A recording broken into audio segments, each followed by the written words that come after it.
Hey guys, welcome back to Sledge on Tour. Today I'm bringing something to you that I probably should have bought you a while ago, considering this is what my YouTube channel is all about.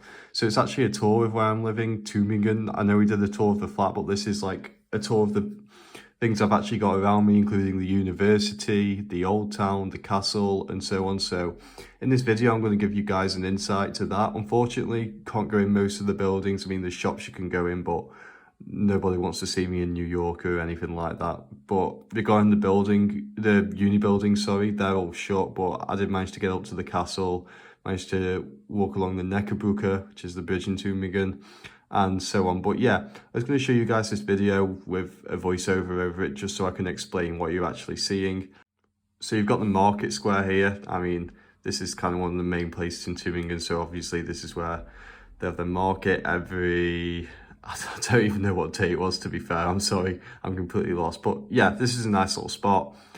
Plenty of shops around here also. You got cafes and that. You usually have one of these in every little German town there is, like even Mannheim and Heidelberg. When I went there, they seem to have a market somewhere. So we seem to do that in the UK quite a bit as well. But yeah, obviously some very traditional buildings here. As I said, Tübingen is a very traditional town. Like these buildings, you wouldn't find them in many places. And not gonna lie, if I looked at this without knowing where I was, I wouldn't think it was Germany. Well, if it wasn't for all the signs and that. But yeah, just walk through these traditional buildings now. These vary from shops to housing to sometimes student accommodation, as you saw where I was living. And as well as this, they can actually be buildings for lectures, which is, I think, is really cool and a really good idea, because you wouldn't expect. You'll be like, oh, this is my lecture hall, and it'll look like somewhere you'd stay for the night and then just go after. But yeah, you'll see plenty of these buildings in the video, trust me, they're literally everywhere. This, where I am now, is the walk up to the castle. It's literally under a 5-minute walk from where I live, which is always handy if I fancy some fresh air when I'm deep in revision. This castle actually, I believe, dates back such a long time, I believe to the year 1078, and I think it's on the Spitzberg Hill. I think that's the hill it's on. Where rulers of Tübingen would live, all the way up to 1342 in the 12th century this was. And then not long after this, it was sold to the counts of, the castle was sold to the counts of Württemberg, which is Baden-Württemberg, which is the region here. And then it was the mid-18th century that actually this castle completely changed. Not how it looks or anything, but the fact that the university managed to acquire its first rooms in the castle. So for actual lecture halls here, which again is really cool. Like, imagine turning up to a lecture in a castle. But unfortunately, this isn't where I'm going to have lectures when they are in present. So yeah, boo-hoo. And then eventually in 1816, the King of Württemberg, Wilhelm I, actually transferred ownership of the castle, over to the university. So it was fully in the university's hands. And that is why today we have lots of lectures here. I mean, I'm not sure which classes exactly. I want to say history. I'm pretty sure it's history, and that would make sense. You know, history, castle kind of goes, doesn't it? But I mean, I don't think it'd hurt to have a few German lectures in there. So, you know, that's a bit tough, but it is what it is. And then from 1979 to 1994, that's when Blackburn Rovers won the Premier League, by the way, in case anyone didn't know. This was when the rooms of the castle were made available to cultural studies and the archaeology departments of the university. So once again, everything completely changing in the university's favour.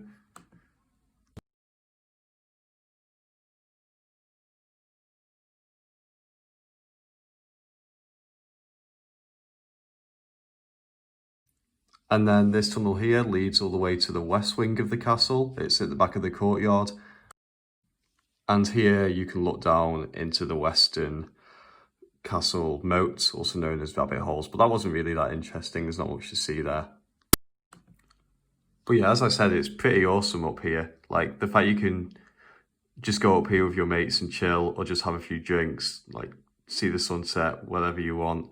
Or even if you want to look at some history or anything, yeah, this is the perfect opportunity for it. And as I say, it's like a 3-minute walk away from mine. And As you can see here you can see a lot of the actual town of Tübingen, like most of the old town there.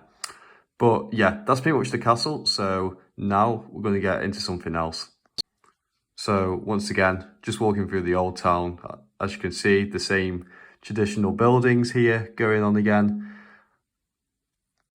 Also, I do apologise for this. I know it was a really rainy and miserable day, but I did want to give you guys just something about where I'm living and give you guys a proper insight, because there's only so much you can actually see on the internet. I wanted to take you guys on with me so you could practically see what I was seeing. But yeah, once again, this is a nice little open area. It's similar to the marketplatz, the market square. Obviously, you've got the church here. And then this isn't too far from the Neckar, which we'll look at shortly. But once again, it's places you can go and get a decent view. Just sit and have lunch when it's a nice day. Obviously, today was not the day to be sitting outside, as you can tell by everyone with their coats on. This building here is actually a lecture hall. So my exchange buddy Marion has his lectures, and yeah, he studies music, classical music, I think.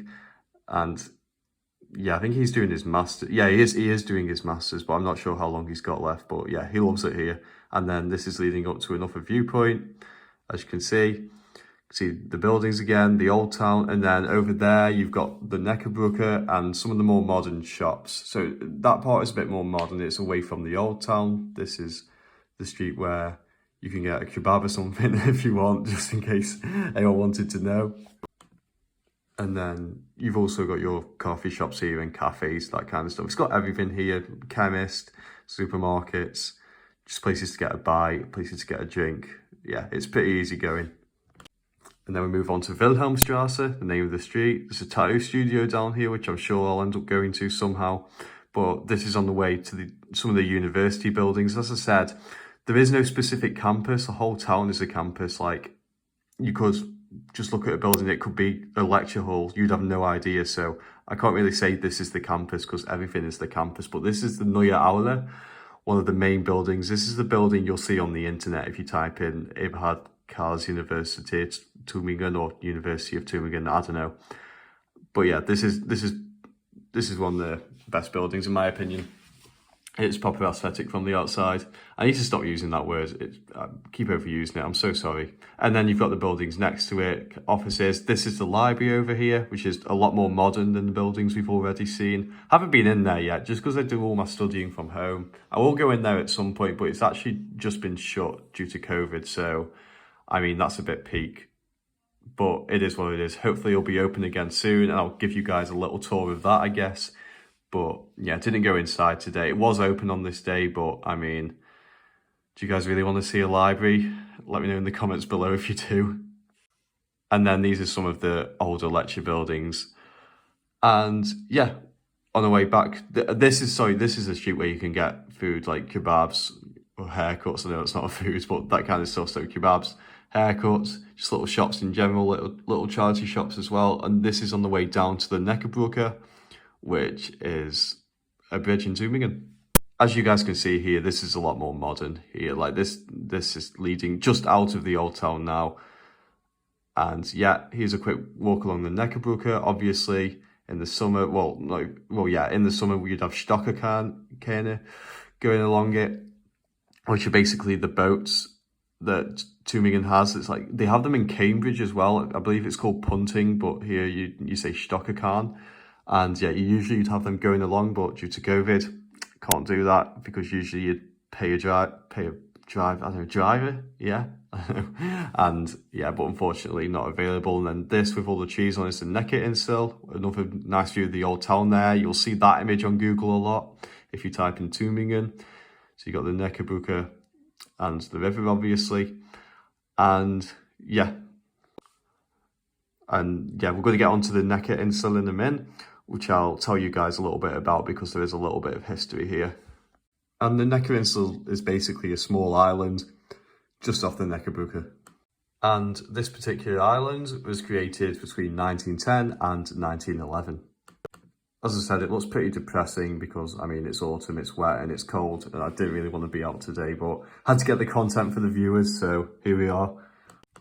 Obviously, I think it's important as well to mention what happened in Tübingen in general during the National Socialist leadership in that kind of period. So during the night of Kristallnacht, which happened, Kristallnacht, I don't even know, my German's gone terrible,